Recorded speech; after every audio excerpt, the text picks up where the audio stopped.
to do this. So I'll just do the spiel and then I'll hand over to Bridget.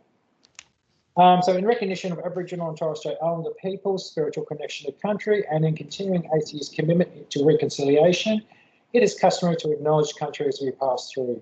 Today we acknowledge and pay our respects to the First Peoples, the traditional custodians of the lands and waterways. We thank them for the continued custodianship. We acknowledge and celebrate the continuation of a living culture that has a unique role in this region. We also acknowledge elders past and present and thank them for their wisdom and guidance as we walk in their footsteps. So good afternoon, everybody, and thanks for coming. So today we have Bridget Booker doing her final year review, and on her panel today we have the chair, Professor Alex Young. We also have our supervisors, Dr. Taryn Sanders and Professor Chris Lonsdale, and I think Christine's also coming in, so we also like to welcome Christine Hughes as her Associate Supervisor. Welcome. And on her expert panel today, we have Professor Peter Wilson and Professor Joseph Sirocci. So we thank the panel for their time for today. So without any further ado, I'll hand over to Bridget. Thank you. Awesome. So hi everyone, and thank you for coming to watch my presentation today. So this is my final year review, and my topic focuses on investigating the methodology used in screen use research on children. So just to give you an overview of the presentation. So to start with, I'll go over some background information about screen use methodology and automated wearable cameras. I'll talk about what was done in my systematic review and my key findings. And then I'll go over my preliminary findings for my validation study. And then finally, I'll present my final ideas going into my measurement comparison study. So, over the past decade, screen devices have profoundly changed childhood. So these devices have become an integral part of children's daily lives. So children use these devices to learn, entertain themselves, socialize, and express themselves. And it comes as no surprise then that children are spending a large proportion of their time on these devices. So on average, children around the world are spending 3.6 hours per day on screen devices. But other studies have reported much higher rates. So some studies have reported that children are spending more than 7.5 hours per day on screen devices. So why is this a problem? Well, previous research has shown that high levels of screen time, so screen time over 2 hours per day, may be negatively associated with children's physical health, such as increased risk of obesity, psychological indicators, such as depressive symptoms and self-esteem, sleep outcomes, such as sleep duration and quality of sleep, and quality of life. So these concerns have led to excessive screen time being rated as the top concern from Australian parents have on their children's health and behaviour. And we've seen the development and refinement of the national guidelines recommending to limit children's screen time to 2 hours per day. However, the evidence to support these concerns is actually lacking. Much of the recent evidence shows inconsistent findings. So we found that while some types of screen use, such as television viewing, have been consistently shown to be negatively associated with children's health and behaviour, evidence for other types, such as video games, social media, actually remain less certain. And in some cases, they may even be beneficial. And then a completely different view is that other researchers have actually argued that the effect of screen time on children's health and behaviour may be too small to be meaningful. So why is there so many inconsistencies in the literature? Well, researchers believe that it may be due to the way screen use has been measured. So researchers have identified two key methodological limitations in the current screen use literature. First, the reliance on subjective measures. And second, most of the screen use measures lack precision. And so I'll go through both of these now. So first, much of the research is based on subjective measures, such as self or parent-reported screen use. Self-reported estimates of screen use have been shown to be prone to measurement error, which can lead to bias in study results. Children-reported measures have also been shown to be unreliable due to increased recall bias in child populations.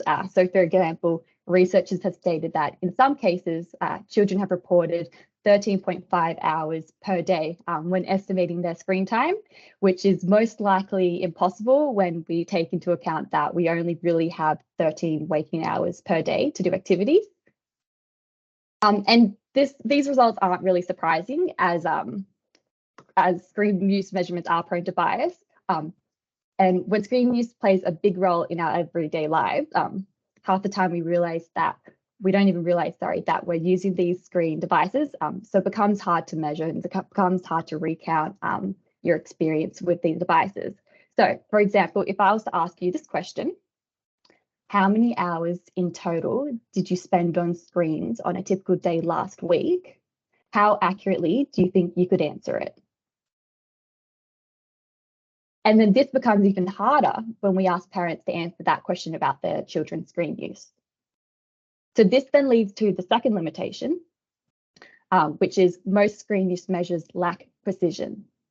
And by that, I mean that most studies use an aggregated total screen time measures, and they often don't measure the type of content.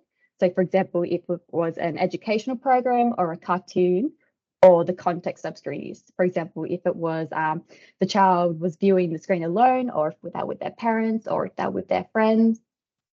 And this is a problem, as the evidence that does measure the type of device or the type of content or the type of context of screen use have all shown that these factors may affect how children's screen use impacts their health outcomes. So the current screen use research, the current screen use measurements, are limiting our understanding of how screen use is impacting children's health and behaviours. So how do we fix this measurement problem? Well, automated wearable cameras have been suggested as a new method to overcome these current limitations. So these cameras are typically worn on the chest, and they take first-person point of view images at fixed intervals. And consequently, these cameras are able to capture the type of device, the content, and the context of children's screen use behaviours. And you're probably thinking, this looks like a really invasive measurement tool. And yes, they can be. And because of this, we have spent a lot of time going through ethical considerations to make sure that participants and third parties that are captured by the cameras have their privacy protected. And it's important that we can use these wearable cameras so we can figure out what is happening with the current screen use measurements and why the results in the literature are so inconsistent. So this leads to my first study, which is a systematic review. So the purpose of my first study was to provide an overview of the current evidence of wearable cameras to measure health behaviours in youth. More specifically, I wanted to identify what health behaviours wearable cameras have been used to study among young people.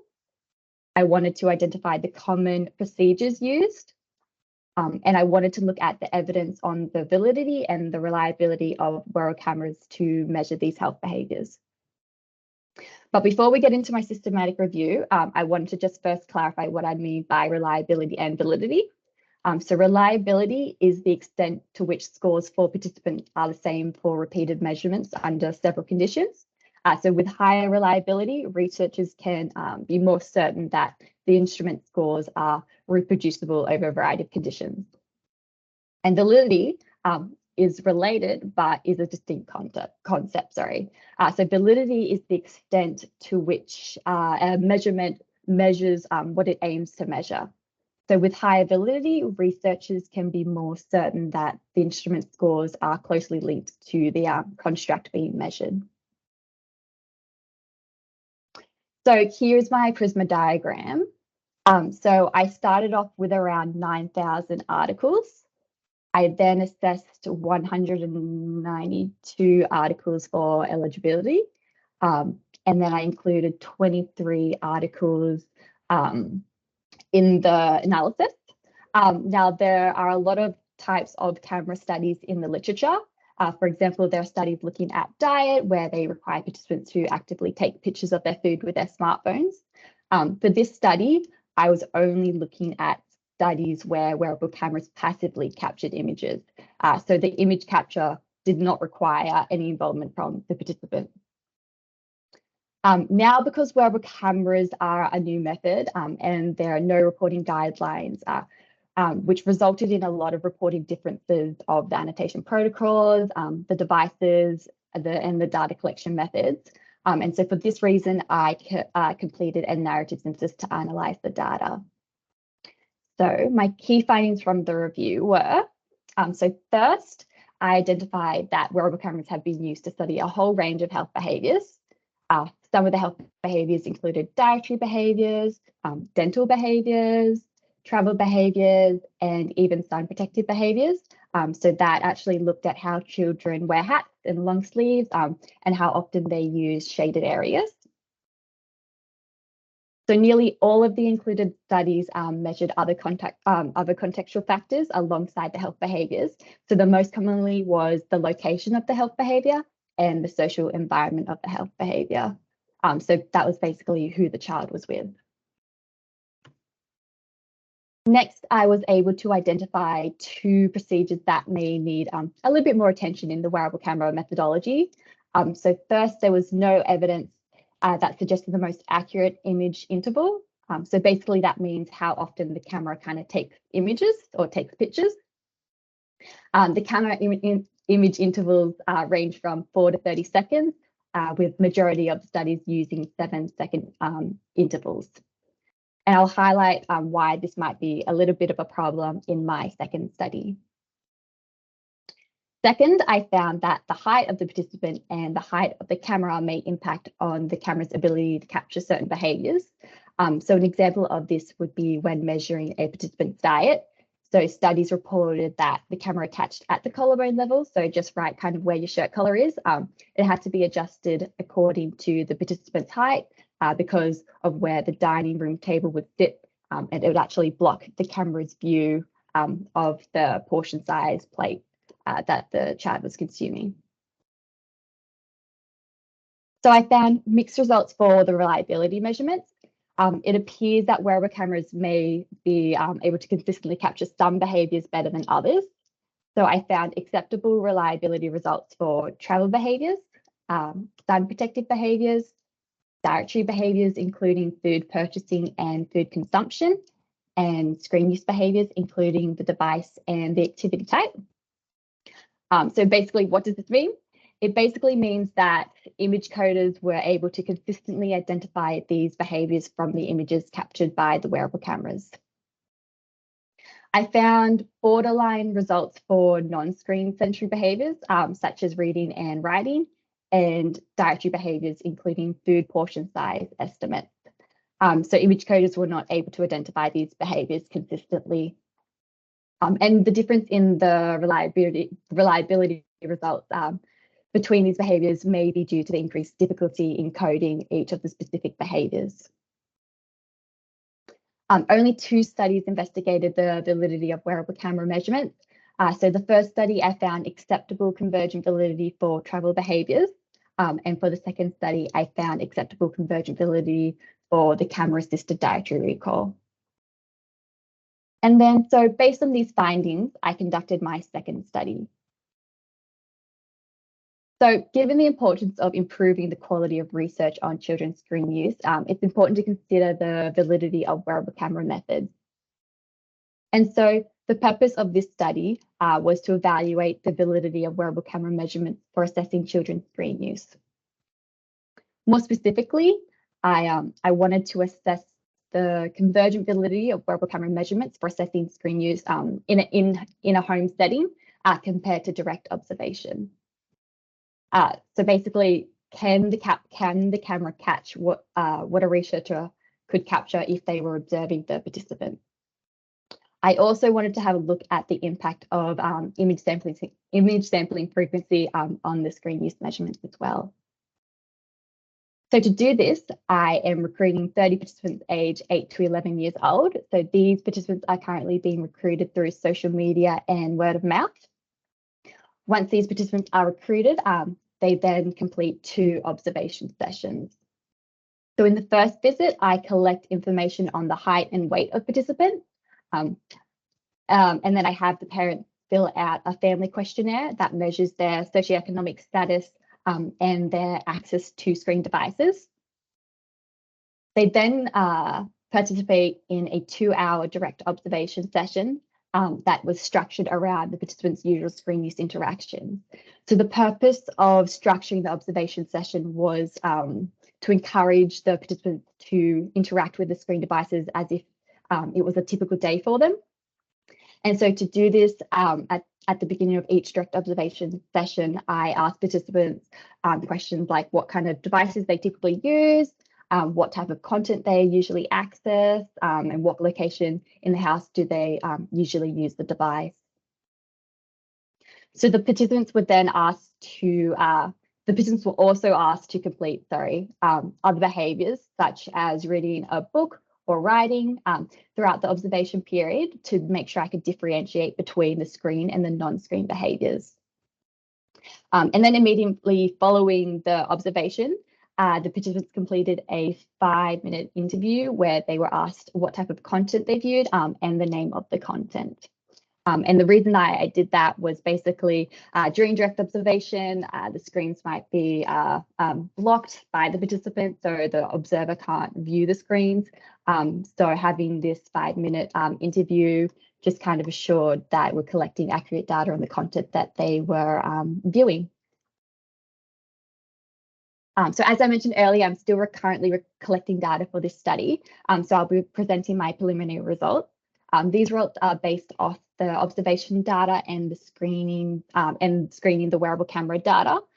So I've made a bunch of observations, but today I'm just going to focus on what I think are the most interesting ones.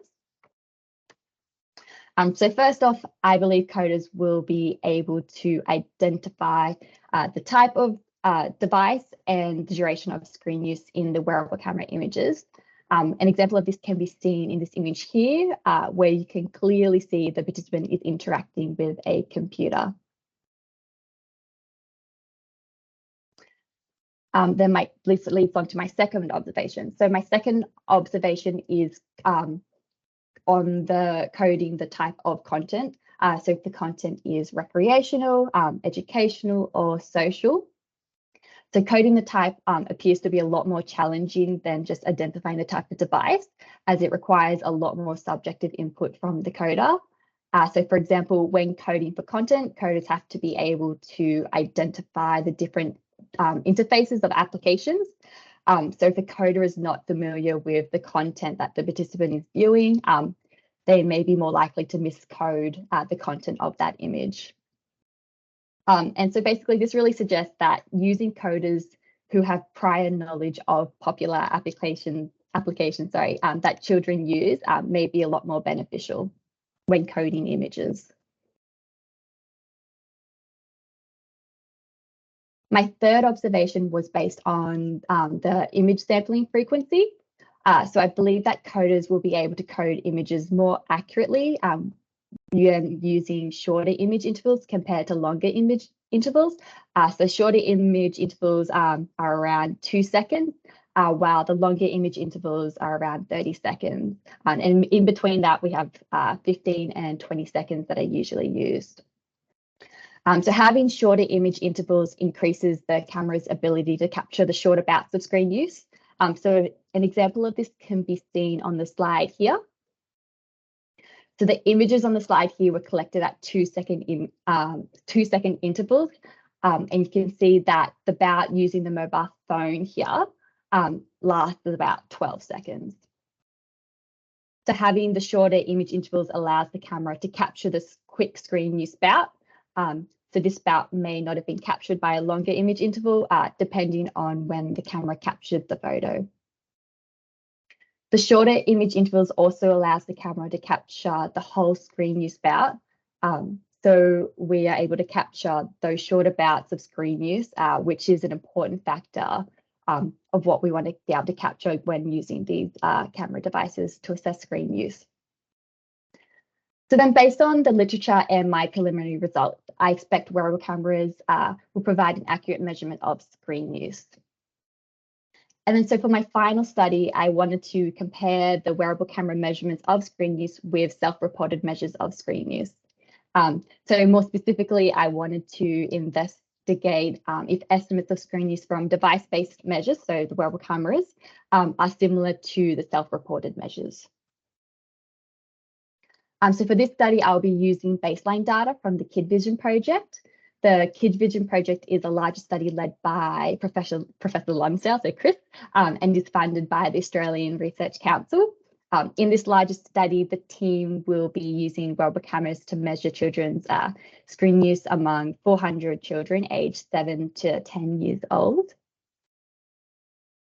And so data collected for the Kid Vision project takes place over 8 days. So participants are required to wear a camera for 4 days. So that's 3 weekdays and 1 weekend day. At the end of the 8 days, both the child and the parent completes a questionnaire. So both of these questionnaires will measure the child's screen use using the screen-based media use survey, which is a common screen use measurement. So using the data captured in the Kid Vision project, I will compare the wearable camera measurements with the self and parent reported measurements. So in doing this, I want to compare the similarities and the differences between the device-based measurements and the self-reported measurements. So this is currently an ongoing study, so I don't really have any results to show you guys just yet. But just to review what I've done so far in my PhD. So just to start off, I have completed my systematic review where I was able to identify some research gaps and provide other researchers with an overview of wearable camera methodology.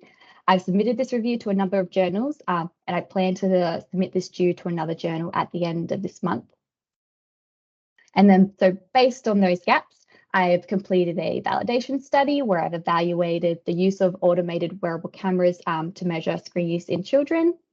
So I'm currently underway with data collection. I'll be wrapping up data collection in the coming months for this study. And then so for my final study, I will be using data from the wearable camera study, to compare wearable camera measurements of screen use with self and parent reported screen use. So I want to compare the similarities and the differences between the device-based measurement and the self-report measurement. And then so for this study, we are also currently underway with data collection. So currently we have collected around 164,000 images from 29 participants. And so I plan to start analysing the data in the coming months. And then that's the end of my final review. I guess thank you for your time, and if there is any questions. Thank you very much, Bridget. That was very, very good. So as it is customary, we will hand over the questions first to the expert panels before handing over to the general audience. So Professor Wilson, would you like to ask the first question, please? Oh, I've shot through my screen. Is that with that? Yep. Thanks, Bridget. Can you hear me okay? Yep. Yep. Thank you for a great presentation. It's really clear story that you told and beautifully presented. So congratulate you on that to begin with. Really interesting study. It was I was reflecting on this whole notion of behavioural coding. So I had a student supervision session this morning. So it's fresh in my mind at the moment as well. So I made some notes here. I'll just bring them up. Right, documents. Yeah. I understand all the constraints that we've had over the past 2 to 3 years with COVID, and so I certainly sympathise with you on that. Just a couple of quick questions. Just regarding the self-report method that you're comparing the camera to in your third study, is there any evidence around with self-report? I mean, there's obviously some limitations with self-report around, for example, expectancy effects, those sorts of things, when people are filling out questionnaires sort of post hoc or post-event and reflecting on what they've done. Is there much evidence on that with the measures that you'll be using and how you might deal with that? That is a great question. I actually haven't looked into that.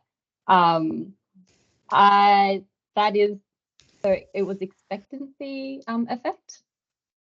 Yeah, just Yep. you know that desire to sort of respond to what people think is a desired Right. response, or something Right. that the investigator might be looking for. Right, with those self-reported measures. Yeah. Yeah. Well, that's something I haven't really exactly taken into consideration yet. I guess I'm not sure if this is going to answer your question, but kind of one way that would kind of try to counter that in our last study, so the comparison measurement study, is that we have actually blinded the participants to the purpose of the wearable camera study, so they don't actually explicitly know that we're measuring screen use. So we've kind of done that to try to reduce any of that kind of bias. That'll certainly help. Yeah, that's great. And that's also been used in previous wearable camera research as well. But in terms of looking at the survey data with the expectancy effect, I'm not exactly sure, and that is definitely something that I will look into more for my thesis. Yeah, I can see that you've got a beautifully laid out study plan, so I've got no real comments on that. It's more just nitpicking, if anything, so excuse me for doing that. It's just another question around the screen-based media survey that you mentioned. I was just curious to know why you chose the particular tool you did, how you arrived at that decision. Is it regarded as a gold standard? Are there other alternatives that you looked at and considered as well? So this one was kind of chosen a part of the whole Kid Vision project. So it's kind of made as a team. But basically what's special about this measure is that it actually, so compared to the other screen use measures, this measure actually includes kind of newer devices, so like tablets and kind of the content. So it's kind of a little bit more ahead of its time compared to some of the older screen use questionnaires that you kind of see, where they kind of just ask what screen devices have you engaged with, basically. So that was kind of influenced why we chose that one. No worries. I think you did a great job of describing the kind of the pros and cons, I guess, of your time sampling, how long your epochs are, whether you go for the 2 second or slightly wider. I think the example you gave was illustrated the value of the 2 second. I think you had in that, wasn't it? The value of that. So that was great. The only issue with the 2 second one is that you get more images, so it requires kind of, the more images you capture, the more logistical problems that you have. So you've got to have more camera storage, you've got to be able to code more images. So I didn't touch on that quite in the presentation because I didn't have enough time. But it's really kind of weighing up those options. So with that last study, I really wanted to see kind of where is the sweet spot for capturing cameras. That was great. Great, explained very simply in the presentation. My last question was just around the. Have I got time for another question, or should I hand over? You're right. You're all right. No worries. Last question was around just the recruitment, because you said that in your report that you're sort of switching from school-based to more community-based recruitment. How you see that unfolding from here? So we've already started up recruitment. So for both of the validation study and the comparison measurement study, so the Kid Vision study. So that's currently underway. For the validation study, I'm mostly recruiting the convenience samples. So that's through people who I know or through people's friends of friends and stuff like that. The kids are pretty excited to get involved. I didn't mention it in the presentation, but they get a token of appreciation for participating, and they're also kind of stoked for someone to kind of tell them to be on their screens for 2 hours, basically. And then for the Kid Vision one, so we're currently recruiting through online, and we're using a recruitment agency to help us get in more people as well. Great. Excellent. Thank you. Thanks, Bridget. Awesome. Thank you. Professor Sorachi. Oh yeah, really clear design and incredibly important. I think these new technologies are going to be used more and more, and you're right on the cutting edge of sorting it out. So most of my focus is on just the practicality of getting done by July. I just wasn't sure how with the data analysis. I know, were you guys looking at doing some automating that, or do you use, what does the analysis consist of in terms of coding those videos and things like that? How time consuming is that? That's what I'm worried about. Yep. Well, so kind of, I guess, lucky for me that I actually won't be doing any of the image coding.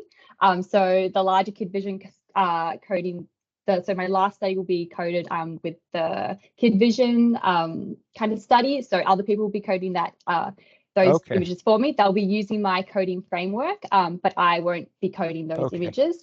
And then for my observation study, because I conducted the observation, so I observed the kids in their houses, I actually also can't code those images because that would just increase, well, I guess, increase the risk of bias, right? I can't code images that I've already viewed.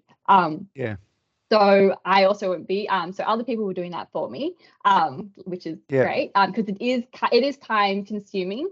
Karen has developed, I'm not exactly sure how much I can speak on this, but an object classification model, which can identify screens in the images. So it kind of, you don't have to go through a million different images to find those screen use about. So that does help reduce the time of it. So as your end data collection in March, and so how long will it take those other coders to get it all ready for you to start analyzing, do you reckon, from that March? So for my validation study, I don't expect it to take too long. So basically, there's going to be a lot less data. There's going to be, because it kind of, participants only do 2-hour observation sessions. So I don't think it would take any longer than a month for people to go through that. In terms of the Kid Vision study, I am not exactly quite sure how long it will take. I also don't think, though, it would take longer than a month or two. It's really just about teaching the people how to code the images first, and then using those techniques that help reduce the coding image time, and then just get them started and going. So you're talking maybe all the coding done by the end of May, probably? Yes, if I can think of the... And then you get like all your data, the outputs you get from that are like percentage of screen time or something like that, or? Basically. So the comparison measures basically the time. So for the validation study, just comparing those two, so the duration, the duration of the content and stuff like that. So that's just comparing the data. Mostly just correlations then. So it's the analysis part is not too hard. It's not a too complex analysis. It's a little tight, but I guess that's doable. As long as the team gets it coded in time. Sounds good. That's all I had. I thought it was a clear, logical study. Awesome. Thanks, Jason. Thank you, Professor Sorachi. I'd like to open it up to any of the audience online or here. If you want to put anything in the chat or hands up for any questions for Bridget.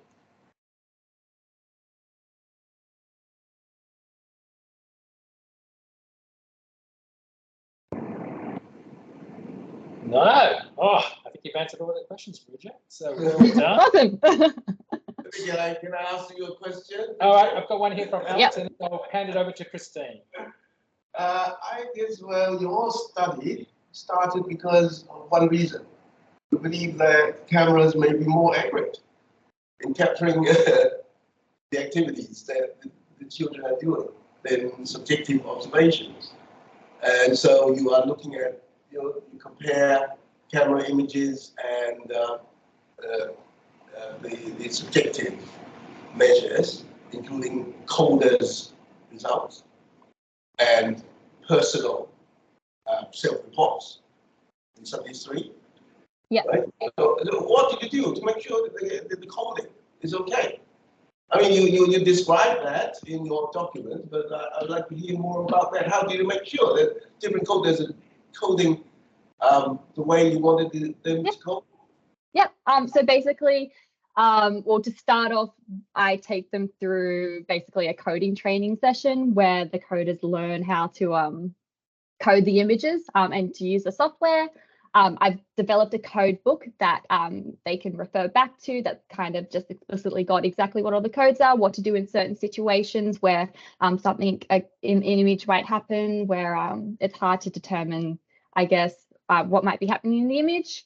And then the coders will, before they actually code the images, they will complete I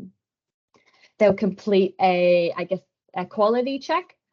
So from 200 images, so they'll complete that. They have to achieve a certain amount of reliability before they can actually code the images. So that's they'll be coding around 200 images, and then they'll have to achieve, I think, sorry if off the top of my head, I think it's over 80% agreement, or that they have to get an almost perfect agreement to actually be able to code the wearable camera data. There is a reliability issue which you resolved. But my question is actually from the images. Some of those images are unclear or very ambiguous, whether they're on screen or not. So how do you handle that? Do you handle those, treat them as missing data or what? Yep. So the images because often that happens, right? So the people are wearing the cameras, and they might move, and the images might become blurry, and it might be hard to see. I think this is what you're talking about, Alex. So what we've done there is I've developed a kind of a coding rules system. So basically, coders can have a look at the images that surround those blurry images, so they can determine what they think that participant is doing during that time where the image is blurry. Because it has happened where people are actually, so they're holding a screen device, and then they might shift to move positions, and that might cause the image to be blurry, and then so it's actually kind of hard to tell if there's a screen in there or not. So then coders are able to look at the images that surround that image, and they can be like, yeah, we're pretty certain that that person is still have in that screen interaction. They've still got the screen with them before, they've still got this before, they've got the screen with them after. So they're most likely to be still in that screen screen bout. Other instances are where the kids are actually sitting on their couches and the camera just points straight up to the ceiling. So you just get a whole bunch of ceiling images. And so we've also created coding rules around that. So you can also tell from context cues in these images. So for example, if there's like different kinds of colors, I guess, on the ceiling from the TV lights, coders are able to tell that they're still watching the TV basically during that. Yes.